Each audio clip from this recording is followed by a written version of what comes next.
नमस्कार दोस्तों, मैं राजकुमार मौर्य प्रखर इंडिया यूट्यूब मंच पे आपका स्वागत है।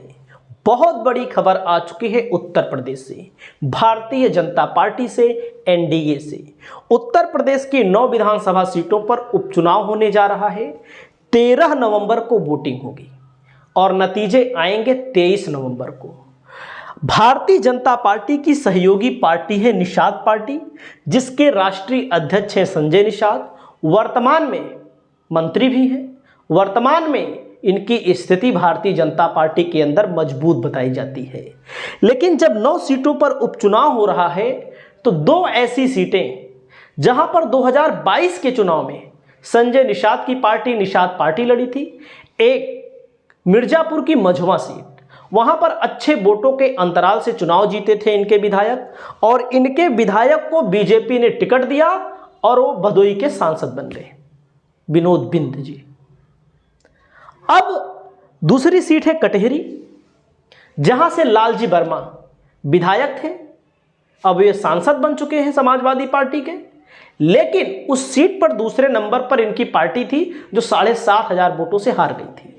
उत्तर प्रदेश की इन 2 सीटों पर दावा कर रहे थे कि हम उपचुनाव लड़ेंगे, लेकिन दावा करते करते उपचुनाव की डेट आ गई। उपचुनाव डेट के बाद अब नामांकन हो रहा है। अब मामला इनका फंस चुका है। बीजेपी की तरफ से जो खबर आ रही है कि बीजेपी इनको एक भी सीट नहीं दे रही है, लेकिन संजय निषाद अभी भी दावा कर रहे हैं हमको सीट चाहिए, नहीं तो हम पूरी 9 विधानसभा सीटों पर उपचुनाव लड़ेंगे। उसमें भी पेच फंस चुका है। अब बीजेपी की तरफ से यह कहा जा रहा है कि आप एक काम करिए, आप मझवा की सीट लड़ लीजिए, लेकिन सिंबल भारतीय जनता पार्टी का होगा और आदमी भी हो सकता है भारतीय जनता पार्टी का हो।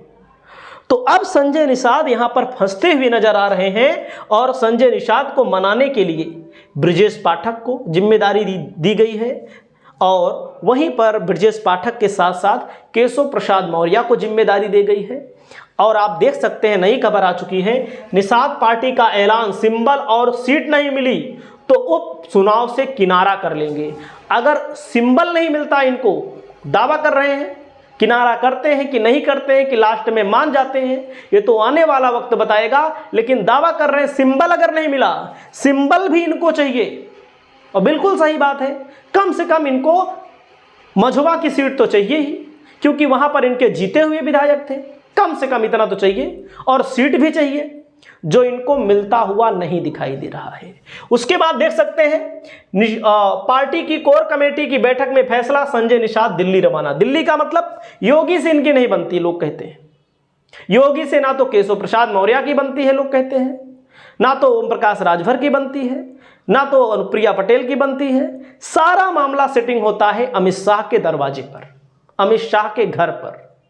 जैसा कि आप जानते हैं, योगी के खिलाफ कभी कभी आवाजें भी उठने लगती हैं।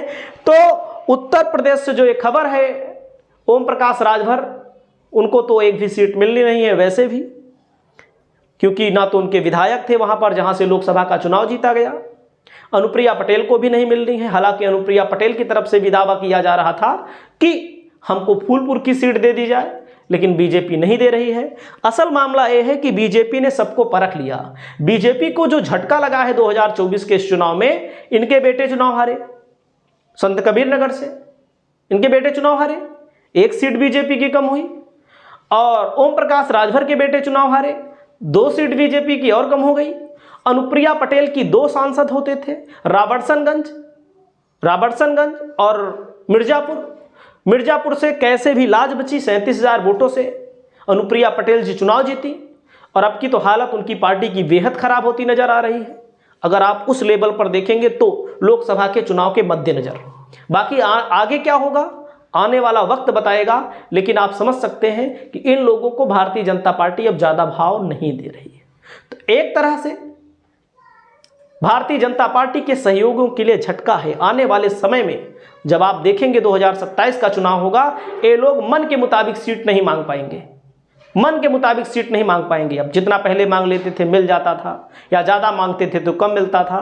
तो इन सब चीज़ों को लेकर के भारतीय जनता पार्टी और एनडीए में सब कुछ ठीक नहीं चल रहा है। आपकी क्या राय है? आप लोग अपनी राय को बताइए। नमस्कार।